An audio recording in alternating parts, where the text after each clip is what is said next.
نحمده ونستعينه ونستغفره ونعوذ بالله من شرور أنفسنا ومن سيئات أعمالنا من يهده الله فلا مضل له ومن يضلله فلا هادي له وأشهد أن لا إله إلا الله وحده لا شريك له وأشهد أن محمدا عبده ورسوله يا أيها الذين آمنوا اتقوا الله حق تقاته ولا تموتن إلا وأنتم مسلمون يا أيها الناس اتقوا ربكم الذي خلقكم من نفس واحدة وخلق منها زوجها وبث منهما رجالا كثيرا ونساء واتقوا الله الذي تساءلون به والأرحام إن الله كان عليكم رقيبا يا أيها الذين آمنوا اتقوا الله وقولوا قولا سديدا يصلح لكم أعمالكم ويغفر لكم ذنوبكم ومن يطع الله ورسوله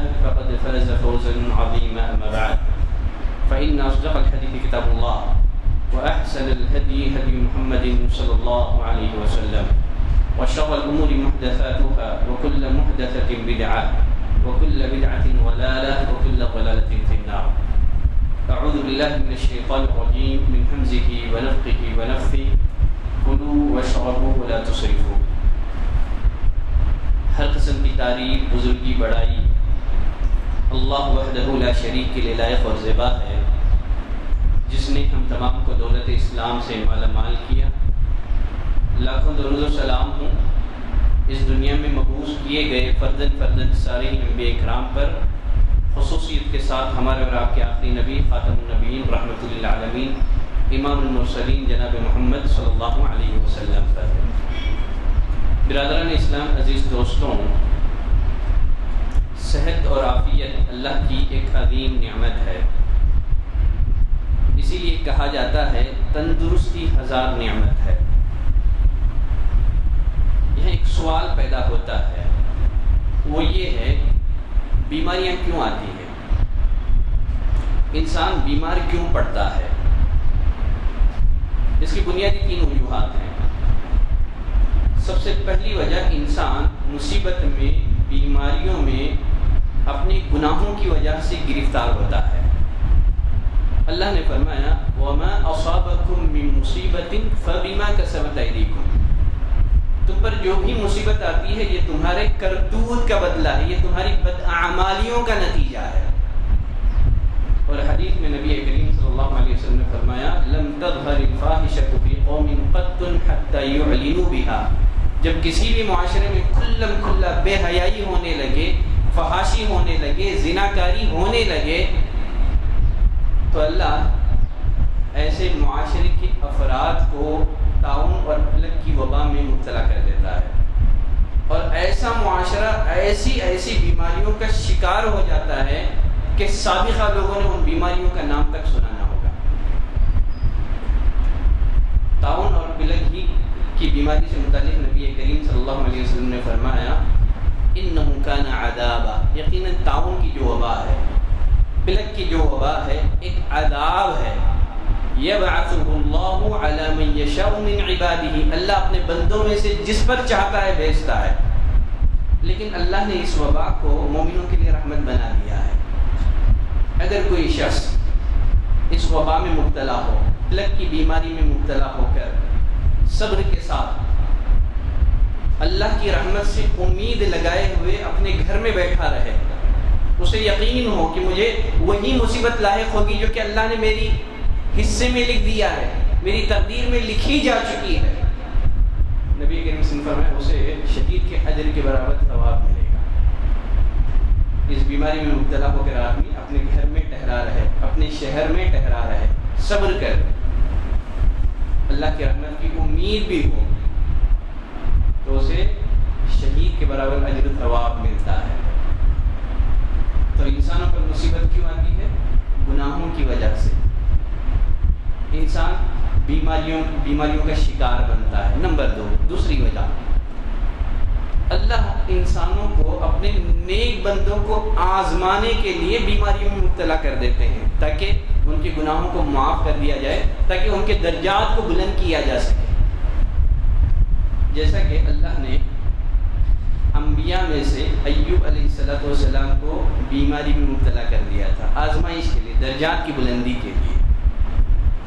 ہم لوگوں کو چاہیے کہ ہم اپنے اعمال کا جائزہ لیں۔ اگر ہم کسی بیماری میں مبتلا ہیں، وجہ کیا ہے، کس گناہ کی وجہ سے اس وبا کا ہم شکار ہیں، ہم کو اپنے اعمال کا جائزہ لینا چاہیے۔ اگر آنے والی بیماری کسی گناہ کی وجہ سے ہے، ہم کو چاہیے کہ توبہ کریں، استغفار کریں، اللہ کی طرف رجوع ہو، تاکہ یہ بیماری ہمارے لیے خیر اور رحمت کا باعث بن جائے۔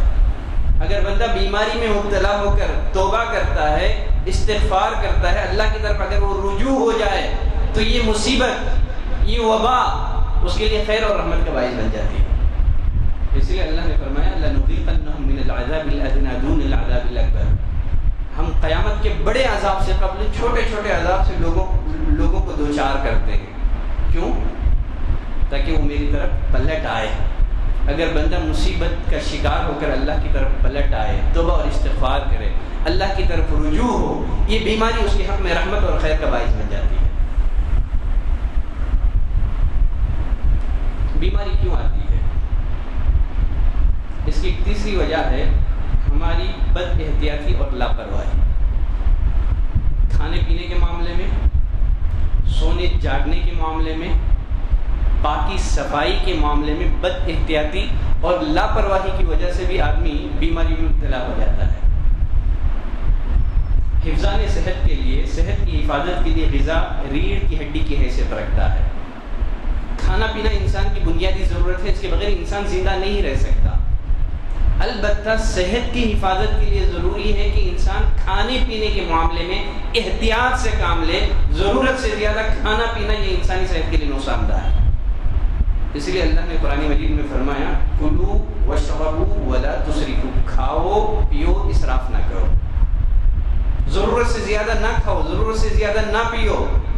مفسرین اس آیت کے بارے میں فرماتے ہیں ان اللہ جمع الطب كله في هذه الآیہ، اللہ نے قرآن مجید کی اس آیت کریمہ میں ساری کی ساری طب کو جمع کر دیا ہے۔ حفظان صحت کے سارے اصول قرآن مجید کی اس آیت کریمہ میں اکٹھا کر دیے گئے ہیں۔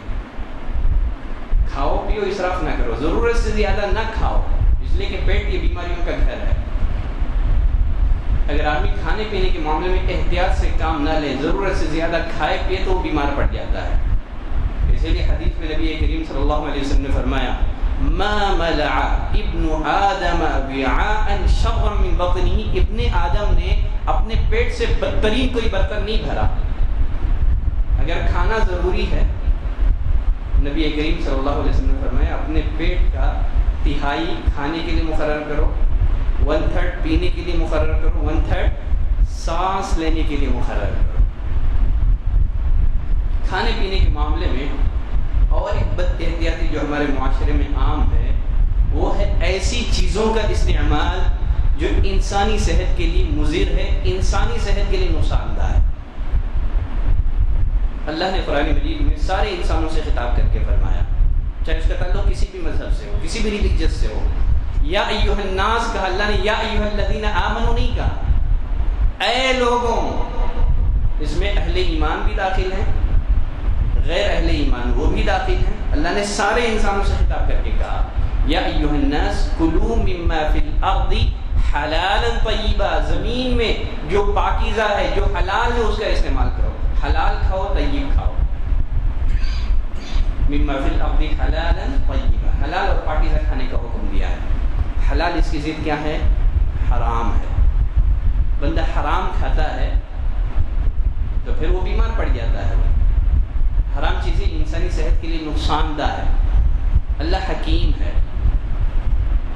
اللہ کا ہر حکم حکمت پر مبنی ہے، اس میں ہمارے فائدے ہیں۔ اگر اللہ نے انسانوں پر کسی چیز کو حرام قرار دیا ہے، یقیناً اس میں ضرور کوئی حکمت ہمارے لیے کار فرما ہوگی۔ حرمت علیکم المیتہ، اللہ نے کہا تمہارے لیے مردار حرام کیا گیا ہے۔ مردار وہ ہے جس کو شرعی طریقے پر ذبح نہ کیا جائے، لیکن دو مردار پہ ایکسیپشن قرار دیا گیا ہے، مچھلی اور ٹڈا۔ وحلت لکم المیتتان، دو مردار تمہارے لیے حلال کر دیے گئے ہیں، ایک ہے مچھلی اور ٹڈا۔ حرمت علیکم المیتہ والدم، تمہارے لیے خون حرام کر دیا گیا ہے، بہتا ہوا خون، لیکن دو خون کے بارے میں نبی نے فرمایا یہ تمہارے لیے حلال ہے، تلی اور کلیجی۔ حرمت علیکم المیتۃ والدم ولحم الخنزیر، خنزیر کا گوشت، سور کا گوشت یہ تمہارے لیے حرام کیا گیا ہے، شراب تمہارے لیے حرام ہے۔ اگر بندہ حرام استعمال کرتا ہے تو یقیناً اس کی صحت متاثر ہوگی، وہ بیماریوں کا شکار ہوگا۔ کیا حلال کھاؤ، حلال کی ضد ہے حرام، حرام یہ انسانی صحت کے لیے نقصان دہ ہے۔ فرمایا حلالا طیبا، جو پاکیزہ چیزیں ہیں وہ استعمال کرو۔ طیب کی ضد کیا ہے؟ خبیث، گندی چیزیں، گندی چیزوں کا استعمال نہ کرو، جیسے تمباکو نوشی ہے، بیڑی ہے، سگریٹ ہے، یہ سب گندی چیزیں ہیں، یہ انسانی صحت کے لیے نقصان دہ ہے۔ تمباکو نوشی، مسلمانوں کی اکثریت تمباکو نوشی میں مبتلا ہے، انشاءاللہ کسی موقع پر اس پر میں تفصیلی گفتگو کروں گا۔ تمباکو نوشی اس کے نقصانات کیا ہیں، شراب نوشی کے نقصانات کیا ہیں۔ تو بندہ ایسی چیزوں کا استعمال کرتا ہے جو انسانی صحت کے لیے نقصان دہ ہے، تو پھر وہ بیمار پڑے گا۔ جسم ہمارے پاس اللہ کی امانت ہے، ہم جیسے چاہے اس کا استعمال نہیں کر سکتے۔ قیامت کے دن جسم کے بارے میں ہم سے سوال ہوگا، ہم سے باز پرس ہوگی، اس لیے ہمارے لیے ضروری ہے کہ ہم اپنے جسم کو وہی غذا پہنچائے، فراہم کریں جو کہ اللہ نے ہمارے لیے حلال ٹھہرایا ہے، حرام نہ کھائیں۔ اللہ کی امانت ہے جسم، اس کے بارے میں سوال ہوگا آپ سے۔ گندی سڑی ہوئی چیزوں کا استعمال نہ کریں، تمباکو نوشی استعمال نہ کریں، بیڑی سگریٹ ان سب چیزوں سے بچیں۔ یہ ساری چیزیں انسانی صحت کے لیے نقصان دہ ہے۔ اس میں مال کا بھی دیا ہے، آدمی مال خرچ کر کے اپنی صحت بگاڑ رہا ہے۔ غذا کے معاملے میں اور ایک لاپرواہی جو ہمارے معاشرے میں عام ہے، وہ ہے غذا کے معاملے میں، خوراک کے معاملے میں عدم توازن۔ دیکھیے کچھ چیزیں ایسی ہیں، کچھ غذائیں ایسی ہیں جن کی تاثیر گرم ہے، کچھ غذائیں ایسی ہیں جن کی تاثیر سرد ہے۔ اگر ہم سنت نبوی صلی اللہ علیہ وسلم کو مطالعہ کریں گے تو ہمیں یہ بات معلوم ہوگی کہ نبی کریم صلی اللہ علیہ وسلم کی غذا میں توازن تھا، اعتدال تھا۔ عبداللہ ابن جعفر رضی اللہ تعالیٰ عنہ فرماتے ہیں نبی کریم صلی اللہ علیہ وسلم تر کھجوروں کے ساتھ ککڑی کا استعمال کرتے تھے۔ کھجور اس کی تاثیر گرم ہے، ککڑی اس کی تاثیر ٹھنڈی ہے۔ اگر ککڑی کے ساتھ کھجور کھایا جائے تو اس کی تاثیر برابر ہو جائے گی۔ تو نبی کریم صلی اللہ علیہ وسلم ایسی غذائیں جن کی تاثیر گرم ہوتی ہے، آپ ان کے ساتھ ایسی غذاؤں کا بھی استعمال کرتے تھے جن کی تاثیر سرد ہو، تاکہ غذا میں توازن ہو سکے۔ اور ایک روایت میں آتا ہے کہ نبی کریم صلی اللہ علیہ وسلم تر کھجوروں کے ساتھ آپ تربوز استعمال کرتے تھے۔ تربوز اس کی تاثیر سرد ہے، کھجور اس کی تاثیر گرم ہے، تاکہ دونوں کے استعمال سے طبیعت میں، انسان کے جسم میں توازن آ جائے۔ تو غذا کے معاملے میں توازن یہ بھی ضروری ہے۔ جب آپ ایسی غذائیں استعمال کریں جن کی تاثیر گرم ہو تو ساتھ ہی ساتھ ایسی غذاؤں کا استعمال کریں ساتھ ہی ساتھ جن کی تاثیر سرد ہو، تاکہ آپ کی طبیعت میں توازن برقرار رہے، اعتدال برقرار رہے، توازن نہ بگڑے، اعتدال نہ بگڑے۔ یہ بہت ضروری ہے حفظان صحت کے لیے۔ انسان غذا کے معاملے میں اعتدال، اس کا بھرپور لحاظ رکھے۔ مصر کے ایک مشہور ماہر غذائیات عماد فہمی، وہ اپنے ایک ٹی وی انٹرویو میں فرماتے ہیں انسانی صحت کا راز قرآن مجید کی 3 آیتوں میں ہے۔ پہلی آیت جو کہ میں نے تلاوت کی، جس میں اللہ نے فرمایا کلوا واشربوا ولا تسرفوا، کھاؤ پیو اسراف نہ کرو۔ یہ پہلی آیت ہے جس میں انسانی صحت کا راز پوشیدہ ہے کہ انسان ضرورت سے زیادہ نہ کھائے، اسی وقت کھانا کھائیں جب دل میں کھانے کی چاہت ہو، اور پیٹ بھر کے نہ کھائیں، بس 1/3 حصہ کھائیں۔ کلوا واشربوا ولا تسرفوا، پہلی آیت۔ دوسری آیت جس میں انسانی صحت کا راز پوشیدہ ہے، اللہ نے فرمایا وَجَعَلْنَا مِنَ الْمَاءِ كُلَّ شَيْءٍ حَيٍّ، ہم نے ہر جاندار چیز کو پانی سے پیدا کیا ہے۔ وہ فرماتے ہیں انسان کو پیاس لگے نہ لگے پانی پینا چاہیے۔ ہر انسان کو اپنے وزن کے ہر کلو پر 30 ملی گرام پانی کا استعمال کرنا چاہیے۔ یہ دل، جگر، گردوں کی اچھی کارکردگی کے لیے ضروری ہے۔ یہ دوسری آیت کریمہ ہے جس میں انسانی صحت کا راز پوشیدہ ہے کہ آدمی زیادہ پانی کا استعمال کرے۔ انسان کو اپنے وزن کے ہر کلو پر 30 ملی گرام کا پانی استعمال ضروری ہے۔ اور تیسری آیت کریمہ جس میں انسانی صحت کا راز پوشیدہ ہے، وہ فرماتے ہیں اللہ نے فرمایا وَجَعَلْنَا اللَّيْلَ لِبَاسًا وَجَعَلْنَا النَّهَارَ مَعَاشًا، ہم نے رات کو لباس بنایا ہے، پردہ پوشی کا ذریعہ بنایا ہے رات کو، دن کو ہم نے وقت معاش بنایا ہے۔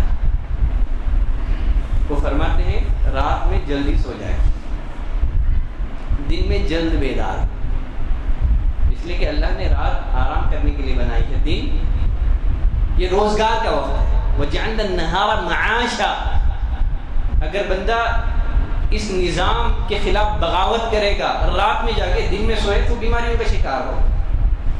رات میں جلد سو جائیں، صبح میں جلد بیدار ہوں، اس سے نہ آپ موٹے ہوں گے نہ آپ کسی بیماری میں مبتلا ہوں گے۔ موٹاپے کا بھی علاج ہے، اس طرح آپ بیماریوں سے بھی محفوظ رہیں گے۔ رات میں جلد سونے کی اور صبح جلد بیدار ہونے کی عادت ہے۔ تو غرض انسان جو بیمار پڑتا ہے، بیماریوں کی وجہ ہماری لاپرواہی ہے، ہماری بے احتیاطی ہے، کھانے پینے کے معاملے میں، سونے جاگنے کے معاملے میں۔ حفظان صحت کے لیے ورزش اس کی بھی بڑی اہمیت ہے، کھیل کود، چہل قدمی، انشاءاللہ اس سے متعلق بھی میں آگے گفتگو کروں گا۔ اور حفظان صحت کے لیے پاکی صفائی اس کی بھی بڑی اہمیت ہے، اس پر بھی میں گفتگو آنے والے خطبہ جمعہ میں گفتگو کروں گا۔ تو غرض خلاصہ یہ ہے کہ صحت اور عافیت اللہ کی بہت بڑی نعمت ہے، ہم کو چاہیے کہ اس نعمت کی قدر کریں، اس نعمت کا صحیح استعمال کریں۔ قیامت کے دن اس سے متعلق ہم سے سوال ہوگا، باس پرس ہوگی، اللہ سے دعا کرتے ہیں کہ پروردگارا تو ہمیں صحت اور عافیت اس نعمت سے مالا مال فرما، ہر طرح کی بیماریوں سے، ہر طرح کے امراض، ہر طرح کی آفتوں سے اللہ تو ہماری اور ہمارے معاشرے کی حفاظت فرما۔ سبحانک اللہم و بحمدک، اشہد ان لا الہ الا انت، استغفرک و اتوب الیک۔